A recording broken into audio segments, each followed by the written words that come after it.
quick update over the last couple of days. Obviously yesterday was a down day, so the team spent some time out in Nassau and then went to the baseball last night. So they're back at work this morning. We have a full squad of 29 players to pick from, so we've absolutely no injury worries, which is great, and obviously a big difference from what went on during the Six Nations.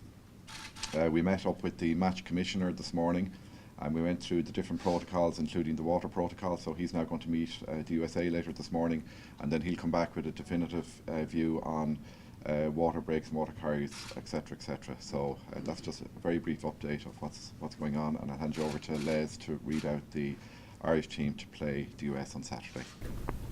The Ireland Test team to play USA on Saturday is 15, Robbie Henshaw; 14, Fergus McFadden; 13, Darren Cave; 12, Stuart Olding; 11, Simon Zebo; 10, Ian Madigan; 9, Isaac Boss; 1, David Kilcoyne; 2, Richard Strauss; 3, Mike Ross; 4, Mike McCarthy; 5, Devon Toner; 6, Ian Henderson; 7, Chris Henry; 8, Peter O'Mahony, and captain.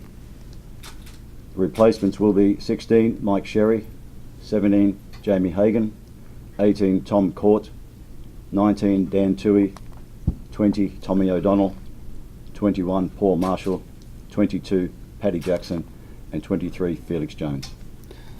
Yeah, well, the tour from the beginning was an opportunity. I think we've got 7 uncapped players on tour, and the way that Robbie and Stuart have handled themselves throughout the whole season has been, fantastic. They've developed slowly but surely, and had some great experiences, not only in the Rabo but in the Heineken Cup.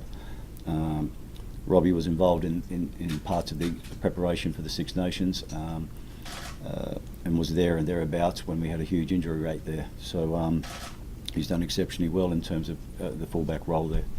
And Stuart's came home at the season like a train. He had a fantastic end of the season, and both are very deserved of this opportunity. We've watched probably upwards of 6 or 7 matches that they've played.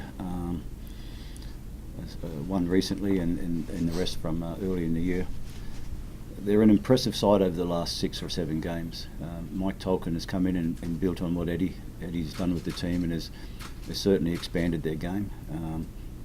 There's a lot to like about the physicality of their game. They've got players like Clever, they've got Manoad to call upon, Stanfield, who's a handy lock, Lavala. They're physical characters, and we just expect that they feel there's a chance for them, and for us, we just need to make sure that we're aware of that, and we're not. And I've said this before, we're not in a position 3 or 4 minutes into the game thinking what's hit us here. We need to be on top of our game from the whistle. It will be a tough test. Peter, you know a fair bit about Johnny Quill, wouldn't you? I think he's a crossover academy. Flankers anyway, Yeah, I've been good buddies with John. Met him to Kinsale Sevens a few weeks ago, and we had a couple of jokes, and I would have played a bit with the Munster A team and stuff with him. So I know Johnny quite well. He's a fine player. Good chance he'll come on in the second half. How do you think he'll go at this level? I'm sure he'll do well. As I said, I have a lot of experience with him in the academy and stuff, and his work rate and stuff is second to none, and I'm sure he's worked very hard his ball skills over the last 12 to 18 months. So I'm sure we'll see a lot of that as well. It's been a massive year. A lot of our teams went to the back end of the year. Ulster and Leinster went right through the back end in a very physical affair. So managing that a little bit was also in the back of the mind. There's no easy task to say to a guy who's not in a test and he's played well all year, as Andrew has. But it's incumbent on me to make sure that people are given opportunities at this stage, and also that they do perform in training and on the match. And selections will prevail from after the weekend. The most important thing though is that this test in front of us is the opportunity for these guys. We've got guys on the bench who are also uncapped. In fact, I think it's the least number of starting caps in 50 years that the Ireland team have put out in a test match. Well, I think it was important that Ian did get a start in the Test jersey at 10.